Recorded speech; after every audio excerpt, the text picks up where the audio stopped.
Obrigado. Então, vamos assim, então, acalmar um pouquinho a nossa mente, o nosso coração. Quem se sentir à vontade pode fechar os olhos. E vamos assim, nos ligando ao plano espiritual. Vamos pedindo a eles a proteção necessária para a nossa aula, para o nosso entendimento, para aquilo que vamos ler hoje. Que possamos assimilar e, principalmente, que possamos colocar em prática tudo aquilo que vamos ler nessa apostila. E assim, pedindo a presença dos espíritos bondosos e amigos, nós iniciamos a nossa aula da noite de hoje. Não, começou. Começou, é. Tadinho. Então, no capítulo 26, nós vamos falar da lei de destruição. A destruição recíproca dos seres vivos é, dentre as leis da natureza, uma das que, à primeira vista, menos parece conciliar-se com a bondade de Deus. Pergunta-se por que lhes criou ele a necessidade de mutuamente se destruírem para se alimentarem uns à custa dos outros. Uma primeira utilidade que se apresenta dessa destruição. Utilidade puramente física é verdade, é esta. Os corpos orgânicos não se mantêm senão por meio de matérias orgânicas, sendo essas matérias as únicas que contêm os elementos nutritivos necessários à sua transformação. Como os corpos, instrumentos da ação do princípio inteligente, têm necessidade de ser incessantemente renovados, a providência os faz servir para a sua manutenção mútua. E é por esse motivo que o corpo se nutre, mas o espírito não é nem destruído, nem alterado, apenas se despoja de seu envoltório. Além disso, considerações morais de ordem elevada. É necessária a luta para o desenvolvimento do espírito. Na luta é que ele exercita suas faculdades. O que ataca em busca do alimento e o que defende para conservar a vida usam de habilidades e inteligências, aumentando, em consequência, suas forças intelectuais.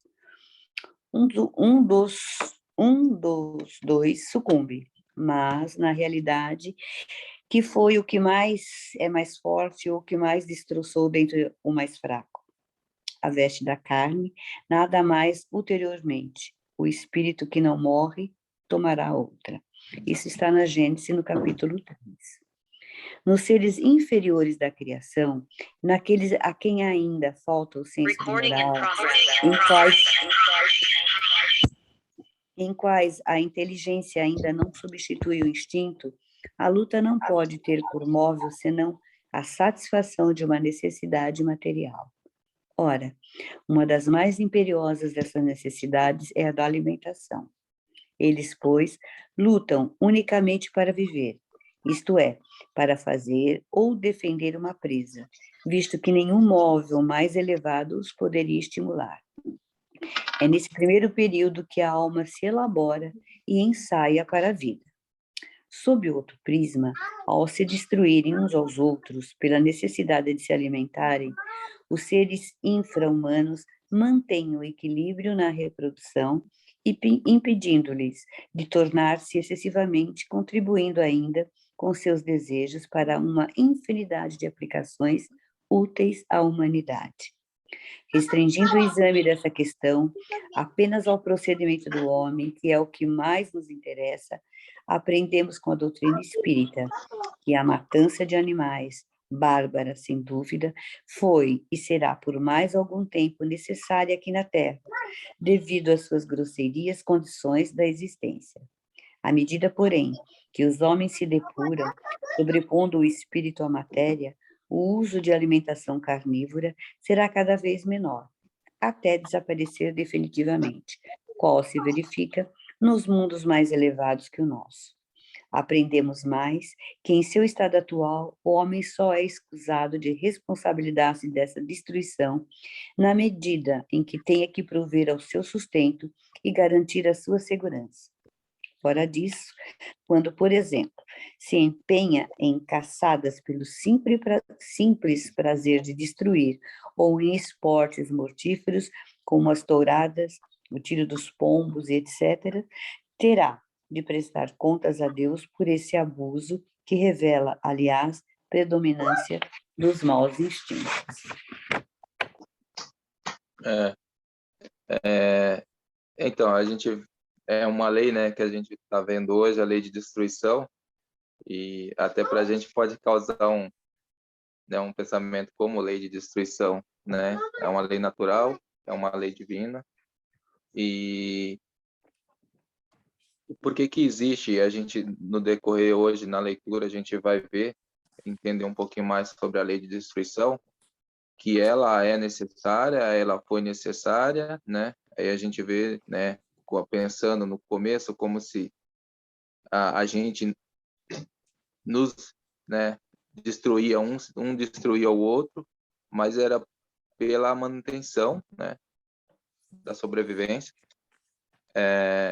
E por essa manutenção de sobrevivência, o homem também foi evoluindo. E era necessário no planeta, no mundo que a gente vive hoje, ainda essa necessidade de destruir ou de matar para a manutenção, para sobreviver, né? Enquanto a matéria precisa se nutrir, né? A morte ou a destruição, ela é necessária, né? Já foi, está sendo diferente, já foi um pouco mais, né, destruidora entre humanos, homens e homens. Hoje a gente tem ainda, né, a matança de animais, mas pela manutenção, né? Manutenção do ser humano. O que não é destruição, o que não entra na lei divina ou na lei natural, é aquele abuso que a gente faz, né?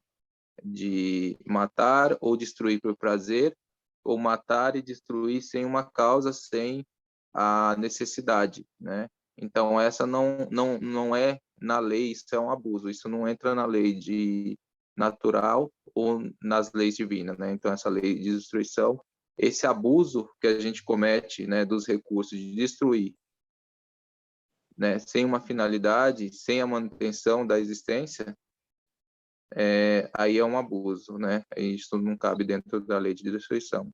Aparentemente parece estranho ouvir lei de destruição, mas a gente vai entender um pouquinho mais para frente que é necessário e por que tem essa lei.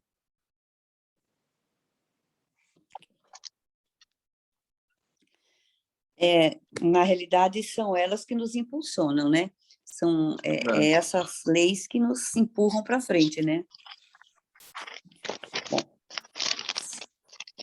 flagelos destruidores e guerras. Tudo que vive neste mundo, natureza, animal, homem sofre todavia. O amor é a lei do universo e, por amor, foi que Deus formou os seres. Contradição aparentemente horrível, problema angustioso que perturbou tantos pensadores e os levou à dúvida e ao pessimismo. O animal está sujeito à luta ardente pela vida.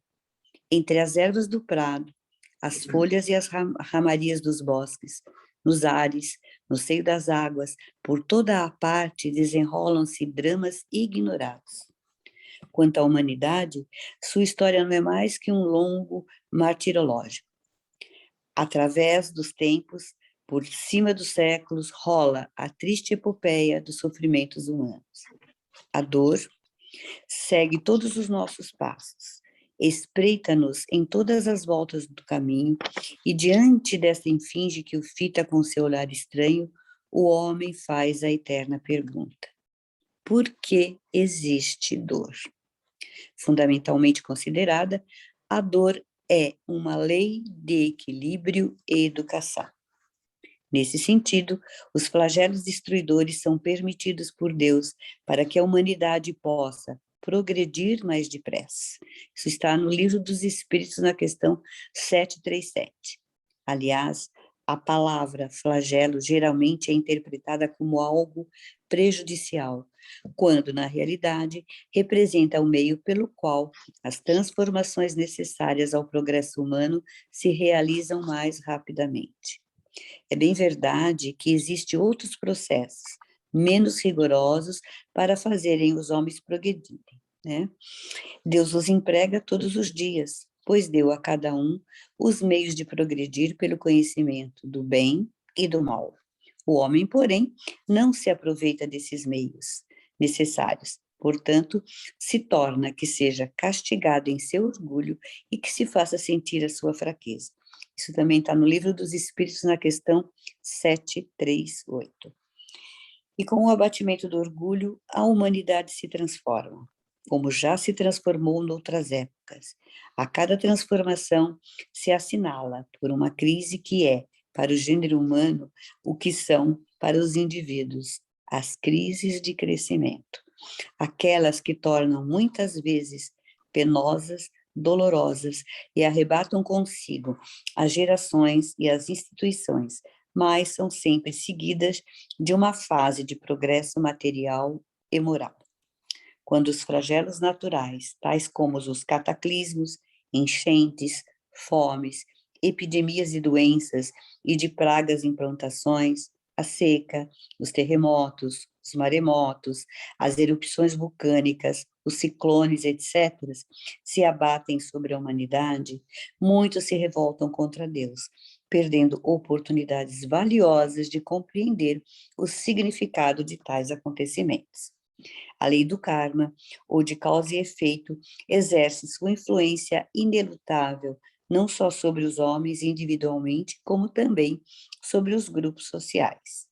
Assim, por exemplo, quando uma família, nação ou raça busca algo que lhe traga maiores satisfações, esforça-se por melhorar suas condições de vida ou adota medidas que visem acelerar o seu desenvolvimento, sem prejudicar ou fazer mal a outrem. Está contribuindo, de alguma forma, para a evolução da humanidade. E isto é bom. Receberá, então, novas e mais amplas oportunidades de trabalho e progresso, conduzindo os elementos que a constituem a níveis cada vez mais elevados. Se, porém, procede ao contrário, mais cedo ou mais tarde, sofrerá a perda de tudo aquilo que adquiriu injustamente, em circunstâncias mais ou menos trágicas e aflitivas, segundo o grau de malícia e crueldade que lhe tenha caracterizado as ações.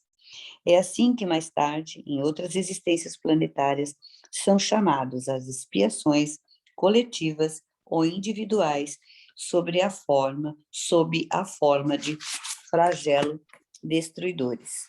Acontece, porém, que muitos flagelos resultam da imprevidência do homem. À medida que adquire conhecimentos e experiência, ele os vai podendo conjurar, isto é, prevenir, se ele sabe pesquisar as causas. Contudo, entre os males que afligem a humanidade, alguns há de caráter geral, que estão nos decretos da providência e dos quais cada indivíduo recebe mais ou menos o contragolpe. A esses nada pode o homem opor, a não ser se a submissão à vontade de Deus. Esses males, entretanto, ele muitas vezes os agrava pela sua negligência.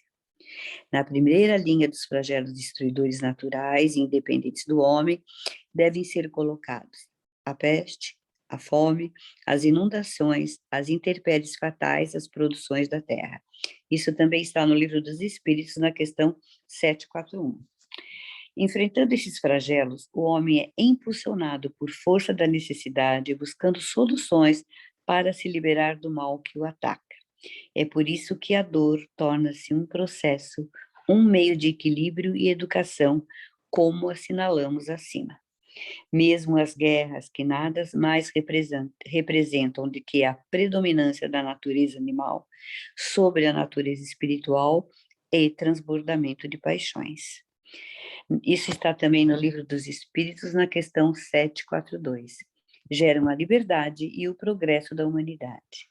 Deus permite que haja guerra e todas as suas funestas consequências para que o homem, ao contato com a dor, se liberte, por um lado, do seu passado de erros e burile, por outro, as tendências más que ainda o fazem manter-se em atraso moral. Aí agora começa a fazer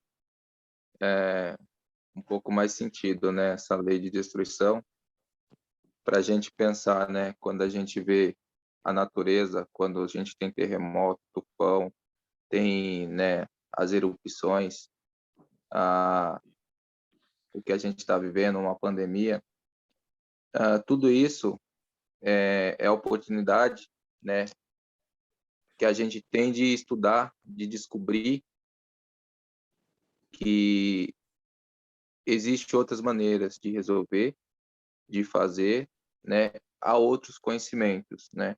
Então, não está sendo destruído a natureza, né? Ali há um descobrimento como viver, porque se deixar nós, humanos ou espíritos, qual é a evolução que a gente tem? Qual que é a oportunidade que a gente vai ter de ajudar a reconstruir, né? Qual a oportunidade que a gente outra hora que destruímos? Por que que tem gente que nasce num lugar que não tem, né, problemas como terremotos naturais, problemas naturais, e outros, né, reencarna lá onde tem essas dificuldades com a natureza, né?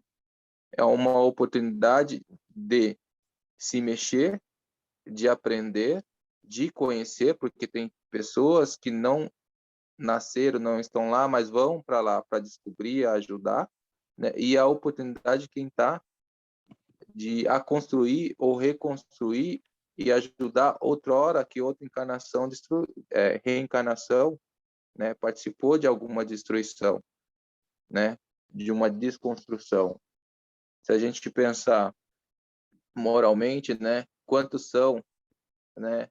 Que a gente vê pessoas que destrói, enganam para ter benefícios, né? Então destrói famílias, destrói, né, o que outros construíram, né? Enganam para ter ali benefícios para si, né? O outro também tem a oportunidade daquele que sofreu, né? Ou porque sofreu, né? Como ele sofreu, então ele tem né, o reparo de algo que foi feito, ou ele tem a oportunidade de evoluir, né? De aquilo que talvez foi tirado, né? É uma oportunidade de passar, de entender, de compreender e de evoluir, né? Aquele causador, né? A gente vê não vai ficar impune, porque as leis de causa e efeito, né? Funciona e é aplicada, né? As guerras, como a gente foi comentado, nossa, parece tão destruidor e realmente é destruidor, né?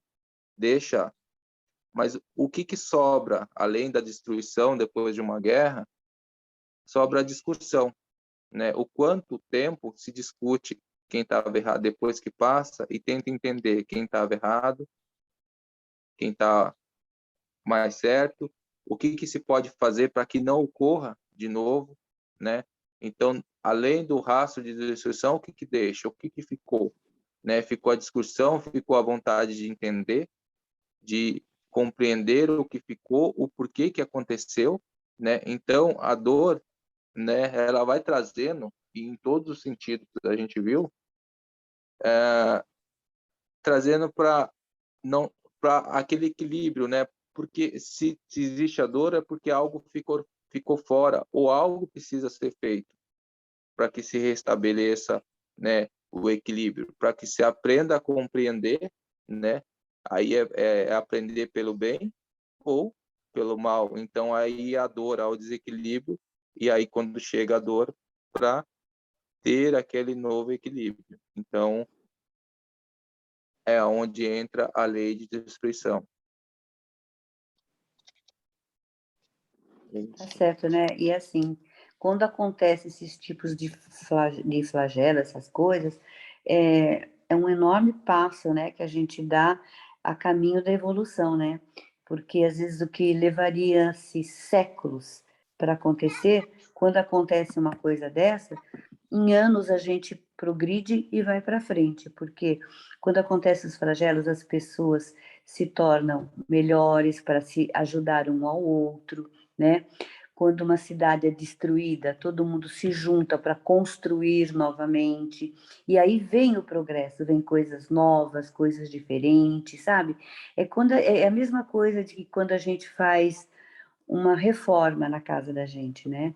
Faz uma bagunça louca, doida, faz aquela coisa muito ruim, mas que no fundo vem a ser uma coisa boa, porque depois vai ficar tudo bem, né? Com a compreensão e o entendimento das pessoas quanto ao que está acontecendo. Violência. Violência é um constrangimento físico ou moral, coação definida por uma situação oposta ao direito e à justiça, ato de periculosidade resultante de uma condição inferior, variando em grau e intensidade. Quando a ação negativa atinge índices elevados, surge a violência, que constitui um sistema de vida contrário à lei de justiça e amor. Para nós espíritas, analisando a lei de causa e efeito, a violência é um dos mais lamentáveis estados humanos e um dos problemas da autoridade cujos efeitos degradam a criatura, levando-a à condição de animalidade primitiva. Com a ambição desmedida, a inquietação e o desamor, a violência leva o homem a fomentar guerras e inúmeras barbaridades.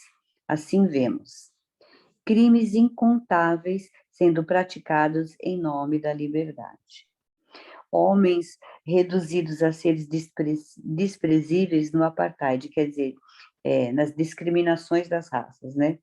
Nas lutas de classes, nas fugas para a loucura e o suicídio pela ingestão de drogas e alcoólicos. Doenças graves, ainda incuráveis, refletindo o estado de desamor e o império do egoísmo. A miséria econômica, as injustiças sociais, o abandono e o desrespeito aos direitos humanos.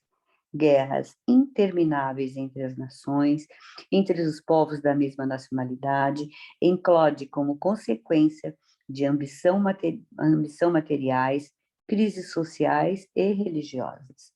A violência da fome, dizimando crianças e velhos indefesos. Enumerar a violência em nossos dias não é tarefa difícil, e suas causas são de variadas amplitudes. Contudo, todas têm origem no sentimento humano mais nefasto, que é o egoísmo. Causas da violência. Que era só Oi, você quer falar aí? Ok. Não, só para a gente não perder essa parte da violência, né, que a gente começou a ler agora. Se a gente pensar na violência, né, que existe a violência física, violência moral, violência intelectual, toda essa violência, né, esse tipo de violência é pelo nosso egoísmo, né? Então, pela tentativa de domínio, né? Então, ou vai pela força, né, ou vai pelo medo, ou pela imposição.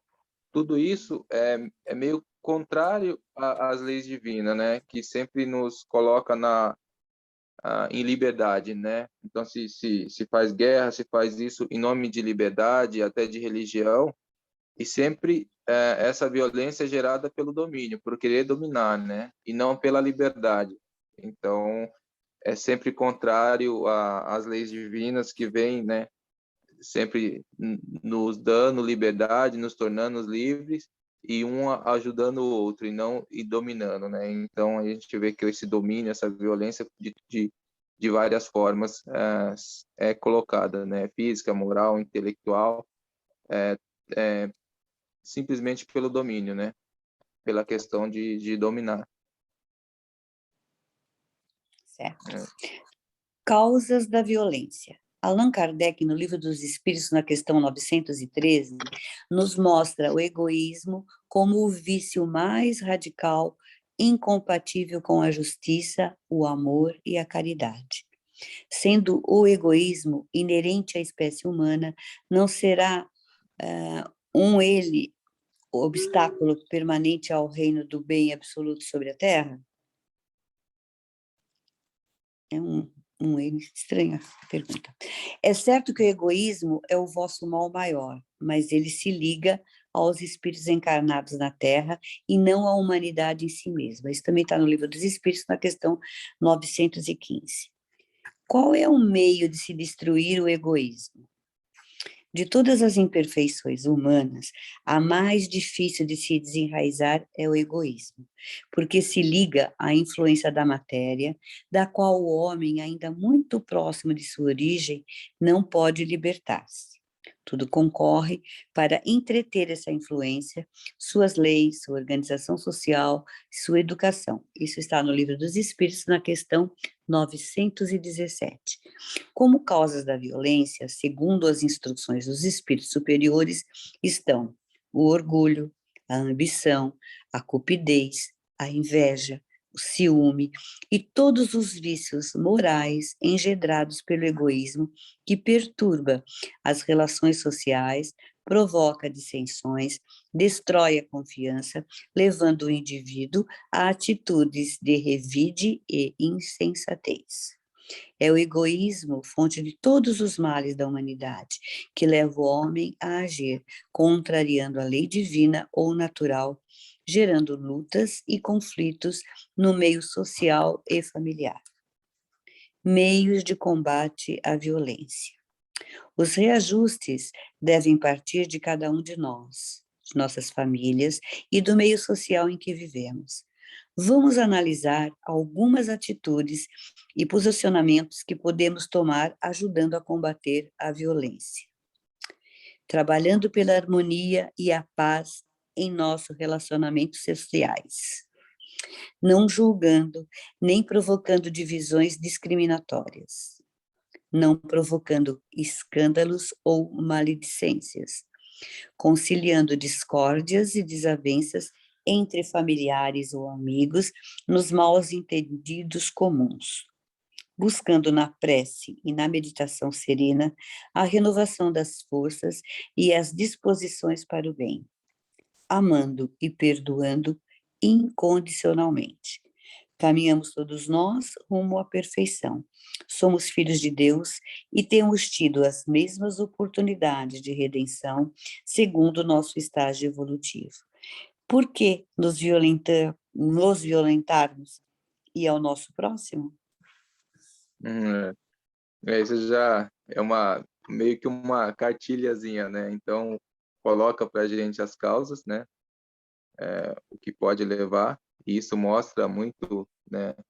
As nossas atitudes, os nossos sentimentos. Aí vai lembrar muita gente em que estado evolutivo a gente está, né? Se a gente ainda está lá no começo, naquele estado de instinto, né? De agir por instinto, porque olha o sentimento que a gente tem, aí age pelo instinto, ou age como, né, seres mais evoluídos. E aí depois vem, né, a cartilhazinha para a gente pensar, né, como combater a violência, como combater esses, né. Aí tem uma cartilha de como a gente, algumas dicas, como a gente fazer, né, e é sempre o contrário daquilo que a gente estava fazendo, né. E é como a oração de Santo Agostinho nos lembra, né. Então, a gente sempre tentar combater o contrário, né, dessa violência, tentar fazer o contrário e lembrar sempre que a gente, né, dentro da causa da violência e de combater a violência, a gente é responsável né, a gente se colocar e saber que a gente é responsável tanto pela causa quanto o meio de combater, né. Então, isso mostra quando a gente é o causador, né, ou está na causa, isso mostra muito, né, o nosso atraso moral, atraso intelectual, E tentar combater é sempre aquela vontade de evoluir, é mostrar, né, o que a gente, saber que a gente é responsável pelo outro também, né, e aí não, tentar evoluir através da dor e através dos mecanismos de meio de combater essa violência, né, e de todas as formas, a gente tem todos os tipos de violência, né, e aí cabe a gente, quando na dor, né, saber, né, usar as ferramentas, ou quando não saber, tentar fazer pelo menos o contrário daquilo que levou àquela violência, né? Então, é a construção e não a destruição. É isso. São 6 itens bem fáceis de fazer, né? Facinho. Bem facinho, né? Muito fácil. Pena de morte. Sônia, O espírito... Sônia, Oi? só para te avisar, tem mais 3 minutos, sabe? Não vai dar tempo de eu ler, então. Então é melhor a gente sair e retornar novamente, né, Bia? Isso, eu já abro outra Tá sala bom. para vocês. Tá bom, querida. Obrigada, viu? Imagina. Nossa, não tinha visto.